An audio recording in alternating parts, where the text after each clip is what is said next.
بہار رمضان۔ بسم اللہ الرحمن الرحیم۔ سیدنا کریم صلی اللہ علیہ وآلہ وسلم۔ ناظرین مکرم، آپ کا میزبان شمس الرحمان رمضان المبارک کی خصوصی ٹرانسمیشن بہار رمضان لے کے حاضر خدمت ہے۔ ناظرین مکرم، الحمدللہ روزانہ کی بنا پہ آج بھی الحمدللہ ہمارے پروگرام کے اندر ایک مقتدر عالم دین، نوجوان مزید اسکالر، میری مراد جناب محترم حضرت علامہ مولانا واجد محبوب صاحب، علامہ صاحب آپ کو اپنے پروگرام کے اندر خوش آمدید کہتے ہیں، آپ کا خیر مقدم کرتے ہیں، اور ان پرکیف نورانی رمضان کی بہاروں والی گھڑیوں کے اندر آپ نے ہمیں وقت عنایت فرمایا۔ ناظرین مکرم، 17 رمضان المبارک، وہ عظیم دن جس کو یوم الفرقان بھی کہتے ہیں، وہ مارکہ جس کو حق اور باطل کا مارکہ کہتے ہیں، 2 ہجری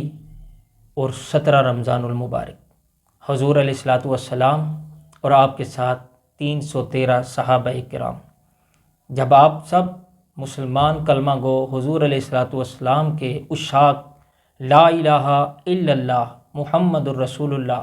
صلی اللہ علیہ وآلہ وبارک وسلم کی صدائیں بلند کرنے والے مکہ شریف سے مدینہ شریف ہجرت کر کے حضور کے ساتھ آ جاتے ہیں، تو کفار کہتے ہیں کہ وہاں پہ مدینہ کے اندر چند مسلمان ہیں جو نبی آخر الزماں صلی اللہ علیہ وآلہ وبارک وسلم کا کلمہ پڑھتے ہیں، اور ہمارے باطل دین سے وہ اللہ کے نبی کے دین کی طرف جا چکے ہیں، تو ہم ایسا کرتے ہیں کہ چلتے ہیں ان پہ یلغار کرتے ہیں اور اس مدینہ کے اندر ہی انہیں ختم کر دیتے ہیں، لیکن اللہ کو کچھ اور منظور تھا۔ ناظرین مکرم، یقیناً آپ کے ذہنوں کے اندر وہ خوبصورت موضوع آ چکا ہے جو آج 17 رمضان المبارک کی وساطت سے ہم علامہ صاحب سے پوچھیں گے۔ کچھ سوالات ہوں گے، کچھ عشق برے احباب کی باتیں ہوں گی، کچھ حضور سے وفا کرنے والے وفاداروں کی باتیں ہوں گی۔ تو چلتے ہیں اپنے مہمان کی طرف۔ علامہ صاحب، سب سے پہلے تو ہم آپ کے بہت مشکور ہیں اور اپنے پروگرام کے اندر آپ کا خیر مقدم کرتے ہیں۔ ہمارے ناظرین کو بتائیے کہ غزوہ بدر کو یوم الفرقان کیوں کہتے ہیں؟ بسم اللہ۔ اعوذ باللہ من الشیطان الرجیم، بسم اللہ الرحمن الرحیم، مولا صلی وسلم دائما ابدا علی حبیبک خیر الخلق کلہم۔ اللہ رب العزت کی حمد و ثنا، کریم آقا صلی اللہ علیہ وسلم کی بارگاہ میں ہدیہ درود و پاک پیش کرنے کے بعد، شمس بھائی آپ کا شکریہ، آپ کی پوری ٹیم کا شکریہ کہ بہار رمضان پروگرام کے تحت گفتگو کرنے کی توفیق مل رہی ہے۔ اللہ آپ کا سلامت۔ یہ اللہ تعالیٰ کا خاص فضل ہے۔ اور آپ نے پوچھا کہ یوم الفرقان کیوں کہا جاتا ہے؟ فرقان کا معنی جو ہے فرق کرنا ہے۔ جی جی۔ اور یہ جو اسلام کا پہلا معرکہ ہوا، یہ وہ معرکہ تھا جو حق اور باطل کے درمیان فرق کرنے والا تھا۔ واہ واہ واہ، بہت خوب۔ اچھا، بڑی اہم بات یہ ہے کہ جب سے حضرت انسان کا آغاز ہوا، حضرت سیدنا آدم علیہ السلام کو اللہ رب العزت نے بنایا، تو آپ کے ساتھ ہی وہ حق اور باطل والا سلسلہ شروع ہو گیا۔ بے شک۔ جیسا کہ حضرت سیدنا آدم علیہ السلام کے حوالے سے اللہ نے جب ابلیس کو کہا کہ سجدہ کریں،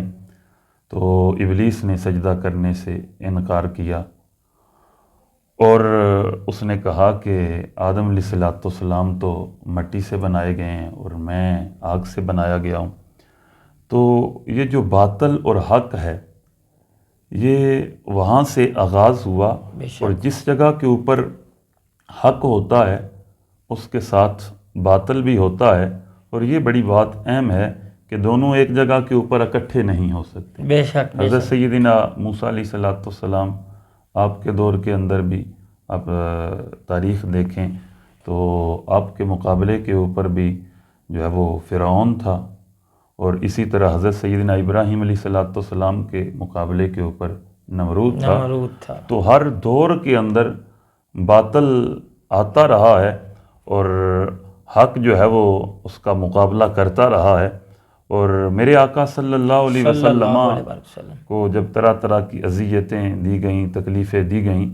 تو آپ کو ہجرت کا حکم ہوا، آپ نے پھر مکہ سے مدینہ ہجرت فرمائی، بے شک، اور اس ہجرت کے بعد بھی جو گروہ کفار ہیں ان کے جو ظلم و ستم ہیں وہ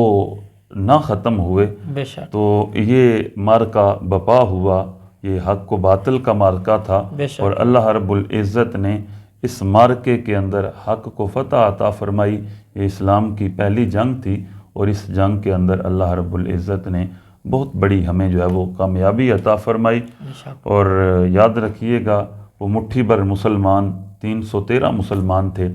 اور مقابلے میں 1000 کے قریب کفار تھے۔ واہ واہ واہ، ان کی اتنی تعداد کے باوجود اللہ رب العزت کا یہ خاص فضل ہوا، احسان ہوا،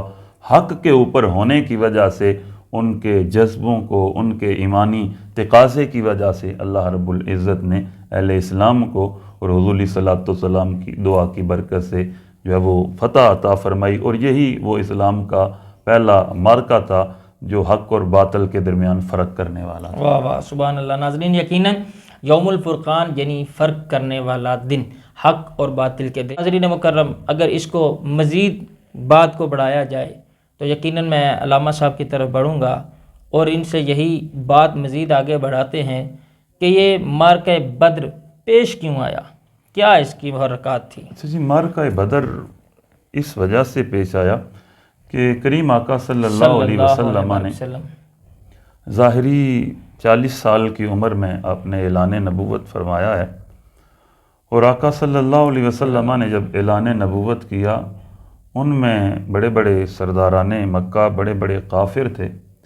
تو انہوں نے ایک تو حضور علیہ الصلوۃ والسلام کی اس دعوت کا انکار کیا، پھر صرف انکار ہی نہیں کیا، اب آقا صلی اللہ علیہ وسلم تبلیغ دین کے لیے جو ہے وہ لوگوں کو حق کا رستہ بتاتے، حق کے رستے کی دعوت دیتے، بے شک، تو وہ کیا کرتے کہ ان لوگوں کو منع بھی کرتے، اور نعوذ باللہ کریم آقا صلی اللہ علیہ وسلم کے حوالے سے کہتے، اس طرح کے الفاظ بولتے۔ پھر اس کے علاوہ یوں ہوا کہ آقا صلی اللہ علیہ وسلم کی دعوت تو ہر فرد کے لیے تھی، حضور دعوت دیتے گئے، اور جن خوش نصیبوں کو اسلام کی دولت میسر ہونی تھی ان میں سیدنا صدیق اکبر، سیدہ خدیجہ الکبریٰ، حضرت علی المرتضیٰ شیر خدا، حضرت زید بن حارثہ، یہ وہ عظیم ہستیاں تھیں جنہیں اللہ تعالیٰ نے اسلام کی دولت عطا فرمائی۔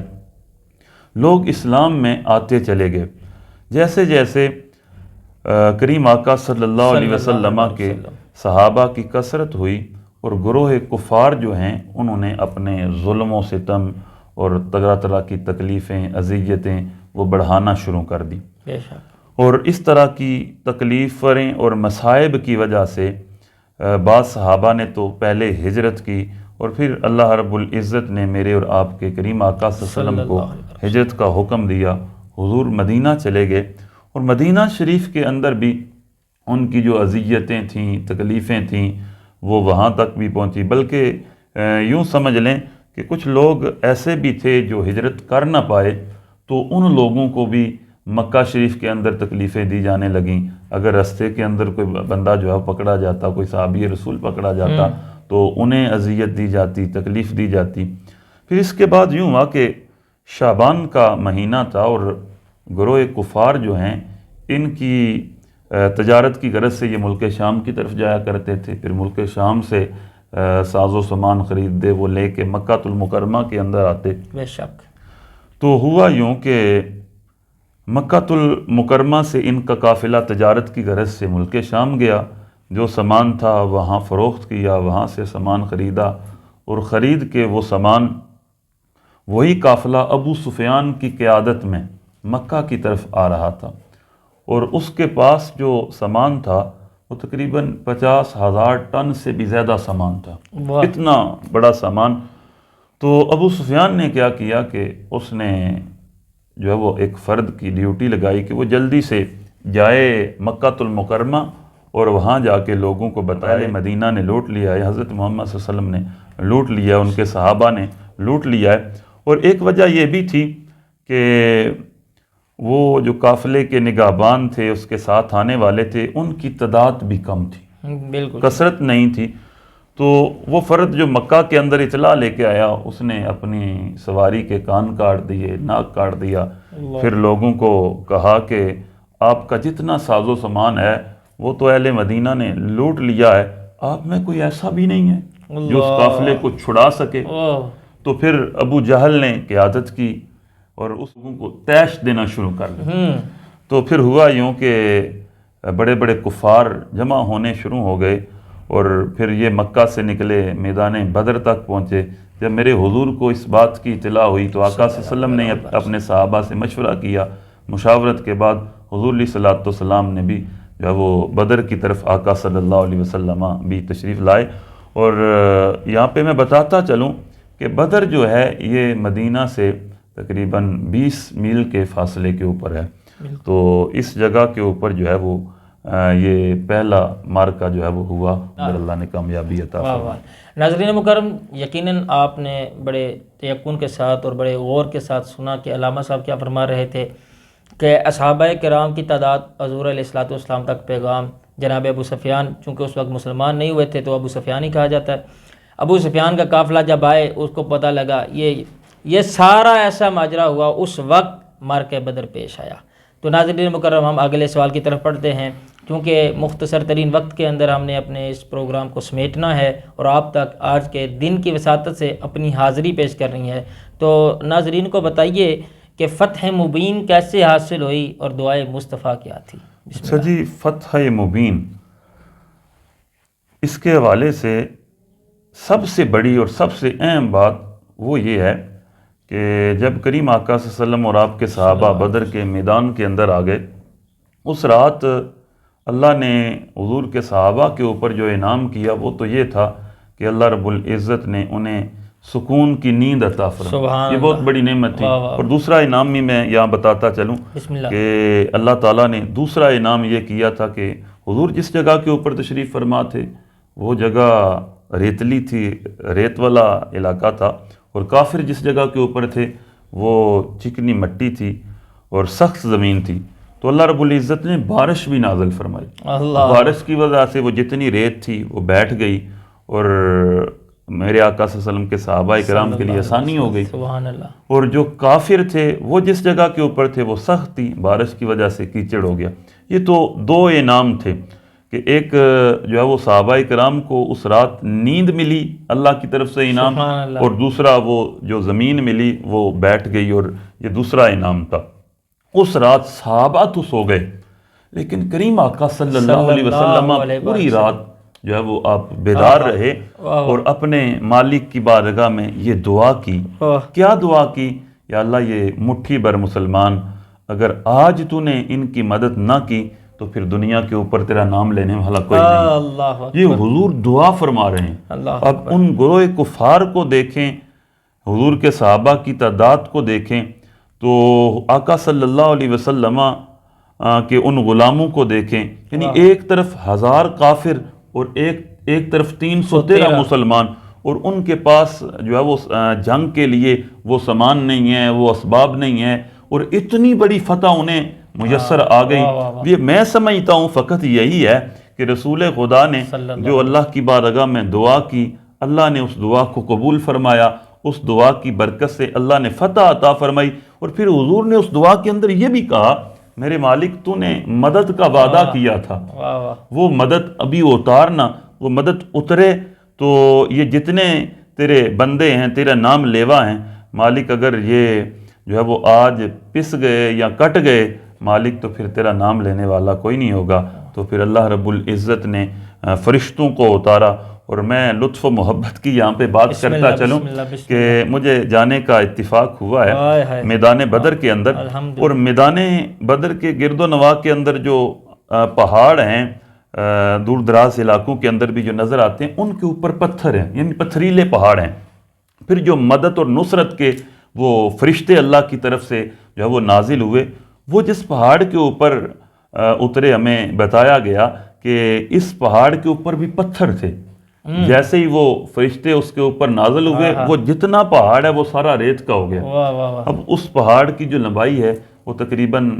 3 کلومیٹر بنتی ہے، اور آج بھی اس پہاڑ کے اوپر ساری ریت ہے، اور ایسے پتہ چلتا ہے کہ آج بھی اس پہاڑ کے اوپر اللہ رب العزت کی انوار و تجلیات کی بارش ہو رہی ہے، تو وہ فرشتوں کا نزول ہونا، پھر اللہ کے رسول صلی اللہ علیہ وسلم کی وہ پوری رات جاگ کے اللہ کی بارگاہ میں دعا کرنا، اسی دعا کے عوض اللہ نے کرم فرمایا اور حضور کے صحابہ کو، اسلام کو اللہ تعالیٰ نے فتح مبین عطا فرمایا۔ اور میں یہاں ایک اور بات بھی کرتا چلوں، بڑی ساری باتیں جو ہے وہ انگڑائی لے رہی ہیں۔ حضرت سیدنا علی المرتضیٰ شیر خدا فرماتے ہیں جب وہ معرکہ بدر ہوا نا تو کہتے ہیں میں جو ہے وہ جنگ کی حالت میں جب حضور کا خیال آتا تو اس خیمے کے اندر جاتا جس خیمے کے اندر حضور موجود تھے۔ یا محبت کی بات ایک اور کرتا چلوں کہ وہ جو خیمہ لگا ہوا تھا، عربی کے اندر ریش کہتے ہیں خیمے کو، تو آج اس جگہ کے اوپر، جس جگہ کے اوپر حضور کا خیمہ لگا ہوا تھا، اس جگہ کے اوپر آج جو ہے وہ سعودی گورنمنٹ نے ایک بہت بڑی مسجد بنائی ہے اور اس کا نام بھی مسجد عریش رکھا ہے۔ واہ واہ سبحان اللہ۔ تو حضرت علی المرتضیٰ شیر خدا فرماتے ہیں کہ مجھے جب حضور کا خیال آتا، ہم جنگ میں تھے تو حضور کا خیال آتا تو میں حضور کے پاس آتا، تو میں کیا دیکھتا ہوں کہ کریم آقا صلی اللہ علیہ وسلم کا سر سجدے کے اندر ہے اور حضور یہی پکار رہے ہیں یا حیو یا قیوم، یا حیو یا قیوم، سبحان اللہ۔ اور کہتے ہیں پھر میں دیکھتا، دیکھ کے پھر چلا جاتا۔ صحابہ کرام جو ہے وہ جنگ کے اندر مصروف تھے، میں پھر حضور کا خیال آتا تو میں پھر آتا۔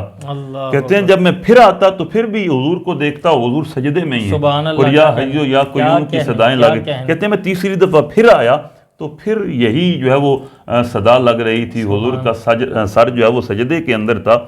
اور آقا صلی اللہ علیہ وسلم یہ اللہ کی بارگاہ میں عرض کر رہے تھے مالک تو نے آج فتح نہ عطا فرمائی، آج تو نے مدد نہ کی تو پھر تیرا نام لینے والا کوئی نہیں ہوگا۔ تو یہ آقا صلی اللہ علیہ وسلم کی دعا کی بدولت ہی تھی کہ اللہ رب العزت نے اسلام کو فتح مبین عطا فرمایا۔ سبحان اللہ، ماشاءاللہ۔ ناظرین بڑے خوبصورت پیرائے کے اندر قبلہ علامہ صاحب خوبصورت انداز کے اندر گفتگو فرما رہے تھے، میرا دل باغ باغ ہو رہا تھا اور میں یقیناً لطف اندوز ہو رہا تھا۔ علامہ صاحب نے جب یہ کہا کہ مقام بدر پہ جانے کا مجھے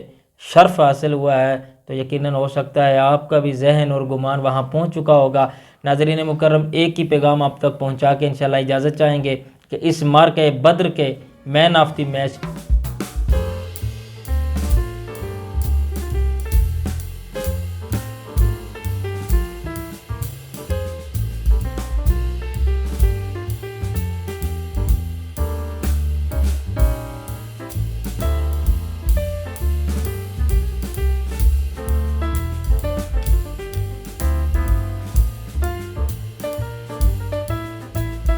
کل تک کے لیے اپنے میزبان شمس الرحمان کو اجازت دیجیے، کل پھر ملاقات ہوگی۔ اللہ نگہبان۔